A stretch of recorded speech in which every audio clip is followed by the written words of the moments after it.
This is a Mayluna Media production. You're listening to Love, Light, and Black Holes. I'm your host, Morgan Garza, here to remind you of your disco ball soul so you can dance with your darkness. If you're sick of love and light spirituality like I was, you're in the right place. We keep it real, go deep, and give voice to your shadow so your light shines even brighter. Enter the void.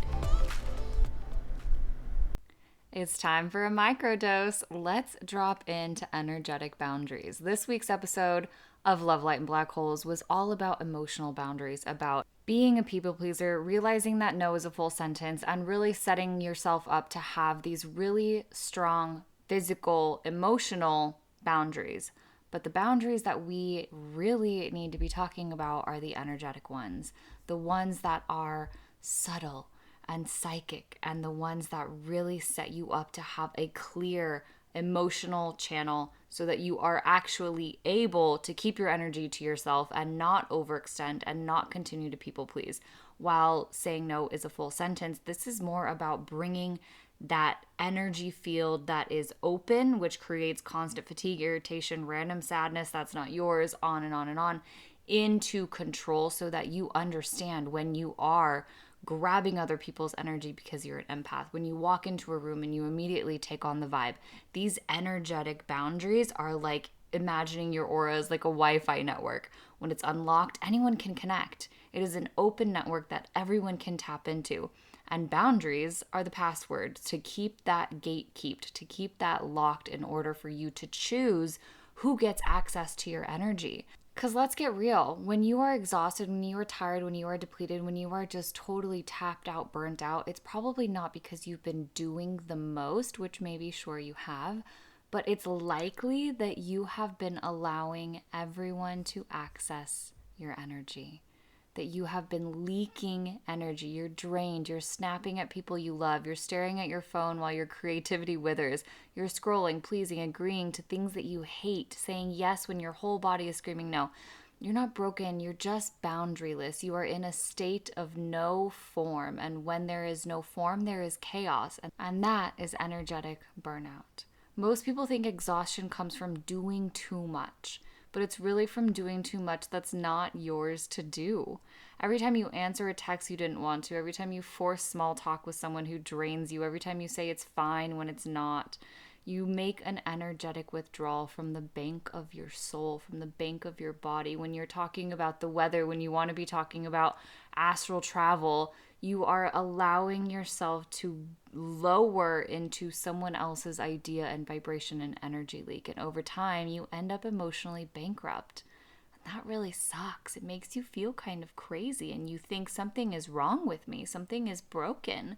There is something inside of me that is not what it used to be. I feel dim, I feel heavy, I feel exhausted, I feel disinterested in everything. My creativity is difficult, my orgasms are difficult, pleasure, receiving pleasure becomes more difficult because you are so drained. And over time, you just get to a point where you simply cannot. That's why you're uninspired and unmotivated and honestly probably kind of pissed off because underneath it all, your soul is whispering, when did we start giving away our power like this? Why does everyone have access to us? Can I please turn this off? Every one of these moments is just a little pinhole in your energetic field, and those eventually turn into a giant cosmic rip of your energy. One little rip at a time until you wake up feeling hollow and you realize like all of these tiny little cuts, all of these tiny little pinpricks where your energy has leaked out, you are now like an empty sack. And you are trying to do things that you would normally do, that you would normally have the energy to do, like show up lovingly and compassionately and wholly and very presently for your loved ones or for yourself, and you just can't.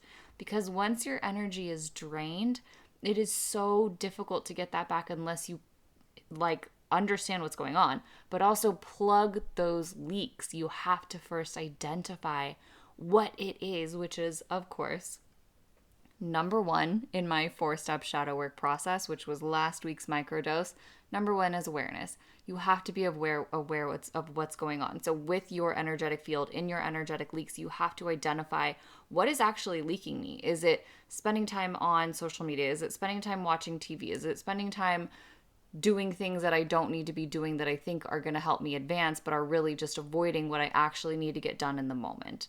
And this can be fixed in real time. This is the shift when you catch yourself collapsing into something you didn't mean or something you didn't want, or moving into an energy flow that you really don't want to be in, and you know this consciously.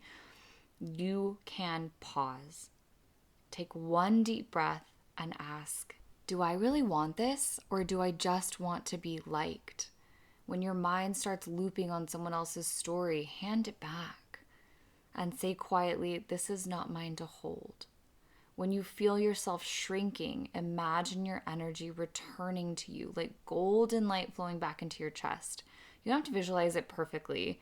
Just intend to. Just bring your energy back. Every time I'm doing magic or ritual, I always call my energy back to me, because there are so many times that we fracture our energy, that we splinter off, that we have these moments that we give away without even realizing it, and that energy leaks out of our body. So before I do any type of intention setting, magic, ritual, witchcraft, I pull my energy back to fill my aura, to complete my whole energy sphere, and make sure that I am coming from a place of wholeness before I embark in something that powerful, because I understand how much I give away just being who I am, but also unintentionally and subconsciously, we are continuously giving away. We're continuously leaking energy. No one is perfectly sealed off.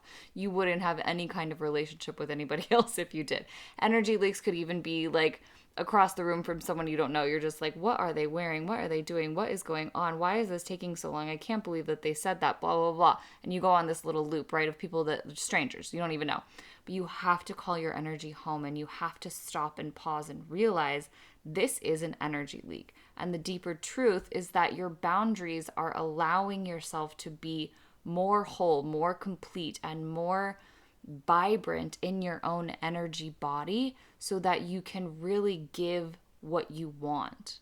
Boundaries are your permission to exist as your full self. And when you start pulling your energy back, and when you start plugging these leaks, like, sure, people might notice and they might get angry, like we were talking about in the full episode, but this is for you.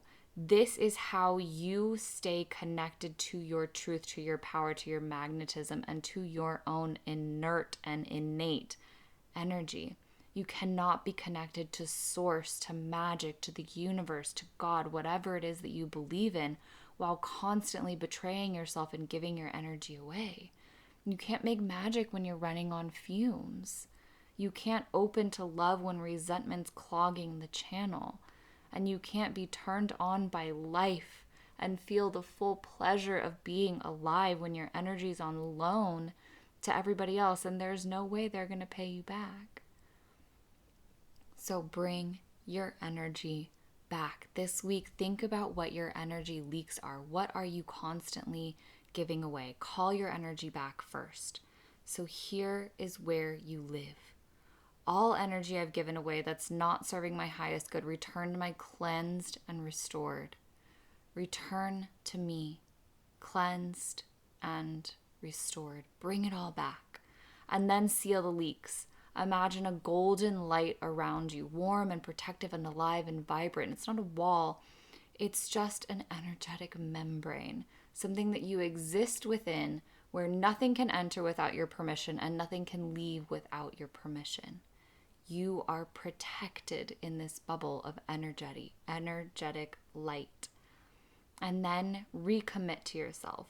Say no when you mean no. Reset before you crash. Stop performing, I'm fine, I'm good, it's all good, no big deal over here, when really there's a lot going on inside. And when you do encounter some funky energy, cleanse it, dance it, tell it to get off of you, wipe yourself clean, sage yourself, do something that removes it from your body so you can live free. You're not too sensitive. If you're listening to this podcast, I imagine that you are a sensitive being who already feels a lot, but you are not too sensitive. I grew up being told that I was too sensitive, and really, the world is really hard. The world is a hard place to exist within. So you are not too sensitive. You just are sensitive. You're finally noticing where your energy is bleeding out, what doesn't feel good, what does feel good, and you're coming into this awareness and this sovereignty and this place of being an advocate for yourself. And when you do this, you become magnetic. You don't need to toughen up and be hard with a hard world. You need to tune in and be soft so that when the hardness comes, it doesn't break you.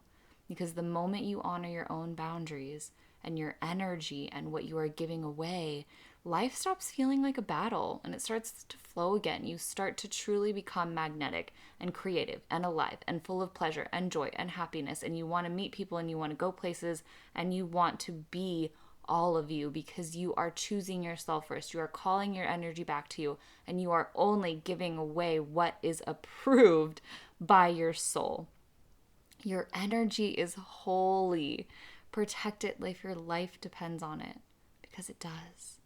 This is where you come into completeness so that you can truly be all of you. Take this microdose, let it settle in, let me know how it goes, and I'll see you next week. Love, light, and black holes. Thanks for diving into the void with me. If today lit something up in you or cracked something open, follow the show and leave a review so we can magnetize more shame slayers and shadow sparklers into this world. Want more? Step through the portal at lovelightandblackholes.com. That's where the wild magic lives. Until next time, dance with your darkness like it's your favorite song and watch the whole universe light up.